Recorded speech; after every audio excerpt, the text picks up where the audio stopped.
Thank you. I happen to know what it's like to go to his woodshed. So when he says something nice, you just have to kind of bask in that. Human resource colleagues, business, government, and military officials, and members of the press, thank you for joining us for this very special event. The Families and Work Institute is our premier work-life research engine. SHRM is our premier HR membership organization. One produces world-class data addressing the critical workplace challenges of the generation, and the other provides quality information to HR professionals to advise business and government leaders on critical workplace issues. I see the world through the lenses of culture, talent, and the marketplace. Life-work integration, which embraces culture-dependent care and flexibility, is a critical component of the culture and talent focus. That focus has me obsessed with asking this question: what is possible? That question must be posed, however, only in pursuit of game-changing outcomes. The partnership of such giants as FWI and SHRM can only come about when leaders accept that they can do together what neither can afford to do alone. The FWI SHRM leaderships have come to that crossroads and accepted that value proposition. This is good for America and positions her to pursue and lead in the identification of game-changing outcomes for the global workplace. Not the U.S. workplace, but the global workplace. When the field of focus is the U.S. business community, the field of competition is neither U.S. companies nor the United States.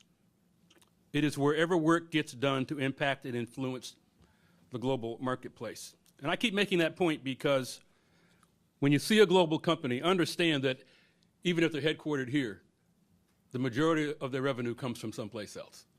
And the majority of their people don't work here.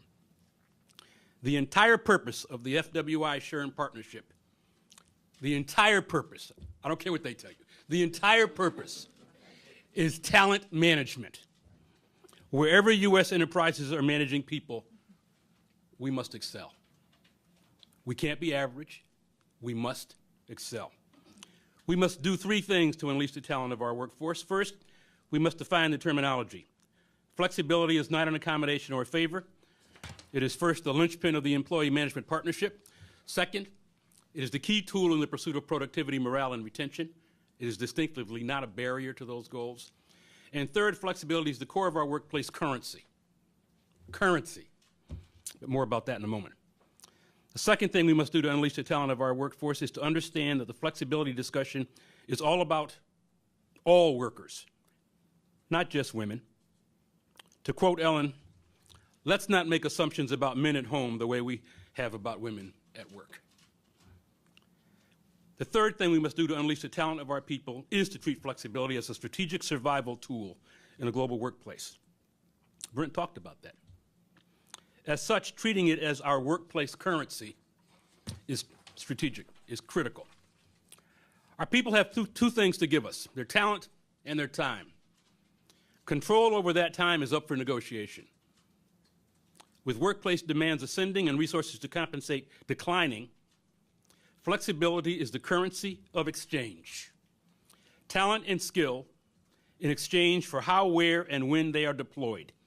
We must act like flexibility is the coin of the realm. In 2006, on my last visit to Japan, I participated in a meeting in the Prime Minister's office where the discussion was about workplace practices and policies. We talked about their culture. 1.2 birth rate, the lowest of the developed nations. No immigration to fuel their talent pipeline, and a culture of improving but weak support of women in the workplace. A senior Japanese woman official said to me, "We must manage workplace flexibility much better. We have to do it better than the United States." In June 2009, the Japanese Diet passed an amendment on child care leave that addressed working hours for working parents, gender inequality, and low birth rate, a government response to talent management. We must face head-on the realities of the global economy. Our greatest liability in the U.S. is our educational system. 1/3 of our students don't graduate from high school. We must compete with at least two nations, China and India, that can produce more workers and more buyers than the United States. How do we level the playing field? Flexibility is the equalizer that can enable the talent that we do develop to deliver maximum performance.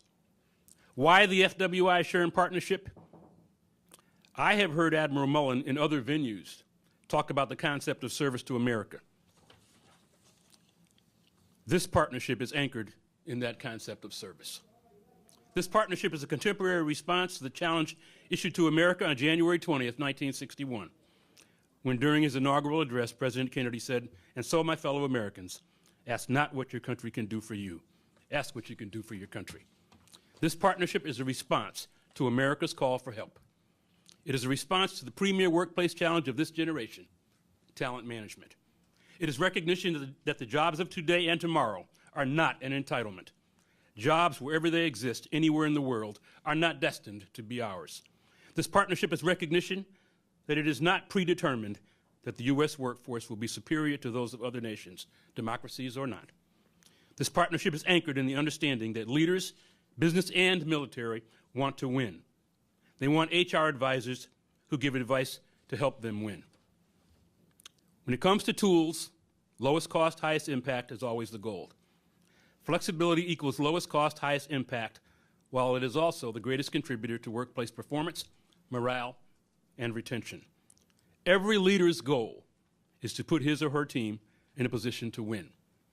The purpose of the FWI-SHRM partnership is to enable our HR leaders to have the data to give the necessary advice to enable leaders to accomplish that goal, to put their teams in a position to win. This partnership is a patriotic endeavor conceived in our National Workplace Laboratory. It is intended to create advantage, to benefit our national competitive performance. It is America's time to, once again, pose the question, what is possible? And her declaration is and must be that the only acceptable answers are game-changing outcomes. As my 88-year-old mother continues to tell me, always set high goals, but never reach for the mountaintop. If you fail, you may fall to the bottom of the mountain. Always reach for the stars. And if you miss, you may land on the mountaintop. America is at a competitive crossroads. Our purpose is to have her be the catalyst that drives global workplace leadership. The FWI-SHRM partnership defines winning as our only goal, and the stars as our only destination. Thank you.